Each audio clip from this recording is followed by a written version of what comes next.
Picture this. You walk into a pub. Someone nods at you and says, "All right?" You freeze.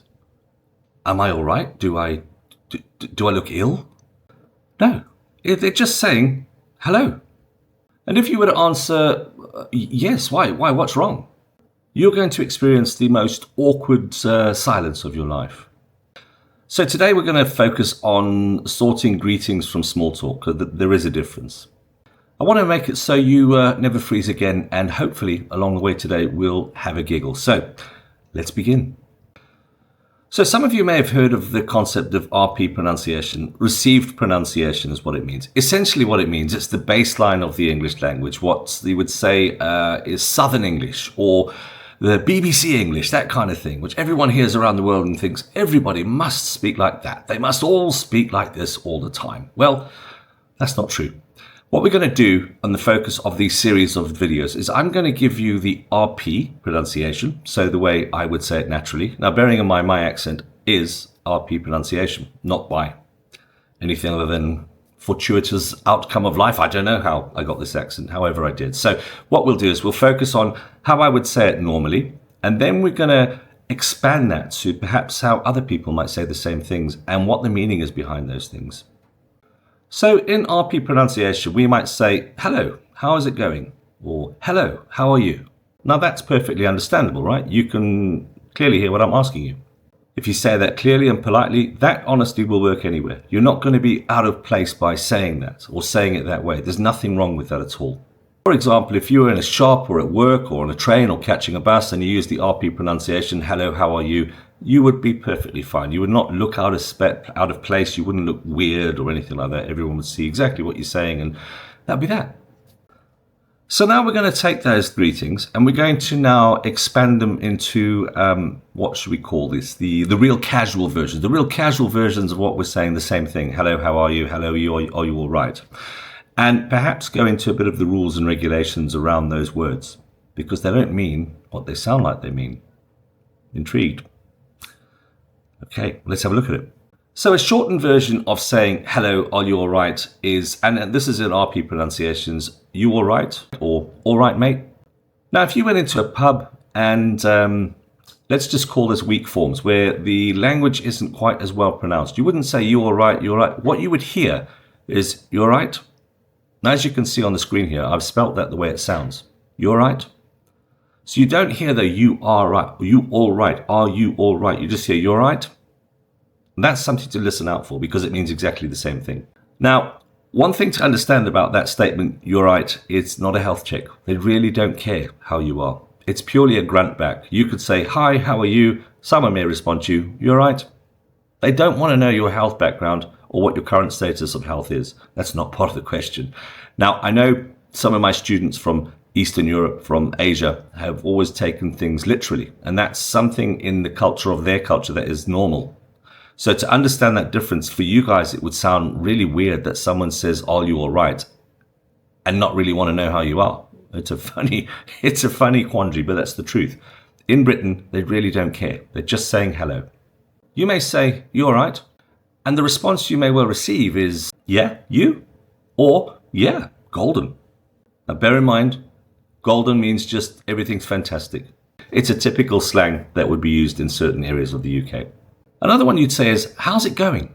How's it going? How are things with you?" That's kind of what you're trying to say to them. And the way you would sort of shorten that down into understandable terminology would be, "How are you doing?" Now there is a real G in there, but it becomes silent. "How are you doing? How are you doing?" You say, "How are you doing? How are you doing?" It's almost like the G suddenly disappears. It doesn't, but that's kind of how it will sound. I'll show you on the screen here as to what the actual sounding, or shall we say what's missing in it, would look like. Now there's another one that is a variation really, it's called "how's it?" How's it? Now that comes a lot more in the Southern African regions of the world. How's it? How's it going? How's it? Instead of saying "how's it going," just "how's it?" It implies "how's it going?" but they will shorten it down to "how's it?" English tries to be as efficient as possible. English people try to be as efficient as possible by shortening everything down to what we consider easily understandable conversations between two people. But for somebody who's not an English speaker looking in on this will go, what on earth are they talking about? So if you listen out for some of these key things, you will hear them a lot, especially in the pub environment. Remember, that's where we're talking today. You can also hear it, for example, on the street as you pass somebody. All right? You all right? You all right? This will be someone you know. You don't say that to strangers. They'll think you're stalking them. So don't do that. Another way to say, how's things going? Or how are you? Or how are we up to? Is that you can say, how's tricks? Yeah, how's tricks? How are things? How's tricks? What are you up to? That's kind of it's another common British saying, how's tricks? And then you could follow that by another way of saying how's tricks. You can look at someone with a question and say, oh, still alive. Good to see. So you're actually looking at someone, instead of saying, hey, how are you? You're saying, oh, still alive. That's good to see. Now, these are the conversations you have. Remember, these are very informal situations. They're normally with friends, people you know. You wouldn't be saying this in a business situation. So today's video has got nothing to do with the business environment. We're talking about normal, everyday British people exchanging things between each other. Let's move on now to drinks openers. You go into a pub, or let's just say a coffee shop. It depends on the situation. But let's say you're going to ask somebody if they would like a cup of tea. Of course, using RP pronunciation, you could say, would you like a cup of tea? And the slang would be, you fancy a brew? That's another way for saying, would you like a cup of tea? Or fancy a pint? That's another way of saying, would you like a drink? Now, someone might respond by, fancy a pint. They may respond by, yeah, can I have a gin and tonic? And you go, what? You thought, well, he just offered you a pint of beer and you're asking for a gin and tonic. It's the implication. You fancy a pint? Yeah, and I'll have a gin and tonic. So he knows it. The implication is there. Would you like a drink? Fancy a pint? Would you like a cup of tea? Fancy a brew? And just as a little bit of if somebody offers you a drink, a pint, that is, at 11 a.m. in the morning, either they're your soulmate or they hate Monday mornings as much as you do. That's not real. Don't take that seriously. Or maybe you like a pint at 11 a.m. What is wrong with that? Nothing. So here I want to talk about what we call the regional twists. So, most of your English is very different depending on where you are in the country. So there are regional twists on the simple greetings, such as hello, how are you, that kind of things. Let's talk about those just for a short while, depending on where you're traveling. So if, for example, you were in the north of England, particularly Yorkshire, and instead of saying hello, how are you, or you're right, you probably hear more things like "ay up." It means exactly the same things. "Ay up." And as you can see on the screen here, that's how it looks. Now, the Northerners are traditionally known to be an awful lot more friendly than the Southerners. Now, whether you know that about the UK or not, this is a good lesson for you to learn. Northerners just tend to be a lot warmer. So, for example, depending on where you are, if you're in the north, they may say, "Hey up, love," and they would call you love. Now, that doesn't mean they're in love with you. It's just a term of greeting that is a friendly, kind greeting. "Hey up, love." Now, if you're somewhere, say, in the Midlands area, roughly, your name would change to Duck. So it'd be, "Hey up, Duck." Now, these sound weird, but it's true. You go out there and you hear the word duck. It doesn't mean you're a quacking duck with feathers and webbed feet. It's just their term. So you get things like mate, love, duck, hen. These are all regional twists on the end of a hello. "Hey up, duck." "Hey up, love." And so those, I'll put them here on the screen for you so you can see what I'm talking about. Another one up north, probably more Yorkshire, is instead of saying "how do you do," they may say "how do," "how do."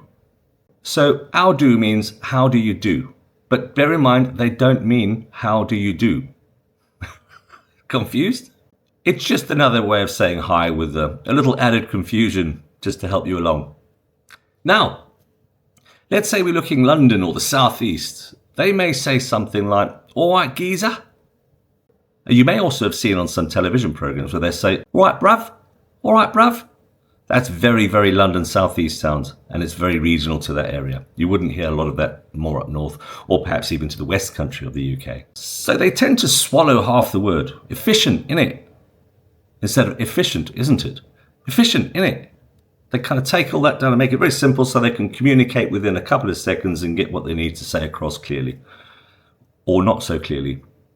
Now, I want to be very clear that as I'm trying to teach you guys the different regional sounds and accents, please don't for 1 minute think I can do accents very well. I really can't. But I'm just trying to give you sort of examples of the different regional sounds. For example, a very light Scottish accent might be arit, arit. And as you can see, what I'm trying to point out here, we've got more ways to say hello in the English language than we have ways of making tea. Confused yet? I hope not. I hope this is helping you understand a little. And just as a pointer, as you can see, stop the video wherever you want to. The information will be on the screen of what we're talking about as we go. Perhaps as we move forward, I may produce things like vocabulary sheets or sheets around what we've done today and make those available in the future. I'm kind of testing this whole format out to see if it's going to be useful to anyone. Hopefully it is. So we shall see. We shall see. Let's carry on. Let's see how well we do today. So these greetings are the British people's way of making the initial small talk. We tend not to jump into deep conversations within 30 seconds of meeting them. We use the word all right to soften the blow before we go into a full-on conversation. We may make reference to the weather because that is a very strong topic in the UK, and everybody will acknowledge the weather and be able to exchange a few words of small talk about the weather. For example, great weather for ducks, which is most of the time in the UK. In other words, great weather for ducks means it's raining. Because the British have a sense of politeness, and we feel things like, how is your life is a little bit too intrusive. We don't want to get deep into conversation too quickly because that would be deemed rude. That's what we call our politeness shield, and it's probably the one thing. The weather binds us. More than anything, the weather binds us. So depending on where you are in the UK, for example, it's raining heavily and you turn to someone perhaps at a bus stop or you're chucking down in it. And immediately you have achieved mate status. You are now their friend. Obviously superficial friend, but you're now their friend because you've found the bond, the real bond, the weather. So let me just go through a few of the things that we've covered today to try and help you. What I'd like you to do is perhaps listen, stop the video, and then repeat this back to yourself. So you're getting what I would give you, say, about 5 to 7 stealable phrases, something like that. So let's do the conversation, or the greeting, and the response that one would expect to hear. Okay, so the first one would be, you all right? And the response you would expect to hear, yeah, not too bad, you. Now, you could say, you all right? Yeah, not too bad. You? You see that conversation flow? How's tricks? Surviving, mate. How's tricks? Yeah, surviving, mate.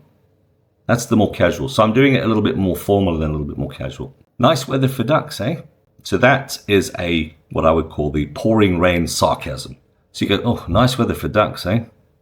Something in that tone. You fancy a cuppa? Fancy a brew? Those are both meanings. Do you want a cup of tea? Would you like a cup of tea? They're both the same thing. Bad weather? Oh, it's proper grim out there, isn't it? It's proper grim out there, isn't it? Now the tag, for example, in it or a, I would steer away from in it because it's not necessarily the correct use, but EH, that would be acceptable. Terrible weather, eh? Great weather for ducks, eh? When you're going in it, I think you've got to be fairly regionally correct where you are. I think in it is something, you'll hear it a lot. It is used a lot, but just be aware of your surroundings where you are and where you're going to use it. So next time you're near a British person, swap the word hello for you all right or all right, and then just wait. See the response. If they grunt back, you've won. That's an achievement. So before we end today, I wanted to, is it anecdote? Perhaps. One of my students in Asia was, we were going through this kind of scenario of greetings and what to say and so forth. And he was going through a toll booth in his country. And as he went through, he told me the story himself. He said, as I went through, I said, all right, mate. And he said the chap obviously didn't speak English, was absolutely horrified, didn't know what he was saying to him. And that made me laugh. It made me laugh a lot because it's something we used as practice. And what I would say to you if you are learning this, just practice these things. Before you perhaps feel confident enough to go out and practice to people, because you're trying to learn, that's perfectly understandable. What I would say to you is record yourself or talk to yourself in the mirror. Now that sounds really weird, but do it because you'll understand, you'll clear your accents. Use these videos as tools. That's what he did, is go back to see the way I've pronounced it, see the way it sounds when I've written it down in this video. And that may help you develop those little skills. And then the more you write down and the more you practice, the better you become. And obviously we're talking about one thing in isolation here today, which is just a greeting. But as we go forward with the videos, these will follow on from one to the next, to the next, to the next. And you'll start to develop a vocabulary that is not out of a textbook. You'll start to develop a vocabulary that is actually how people speak, and using the slangs depending on where you are. So I hope this has been helpful to you. I truly do. I've thoroughly enjoyed it. It's been fun. I hope you come back for the next video. And please don't forget to subscribe, share, like, and I will see you on the next one, guys. All right?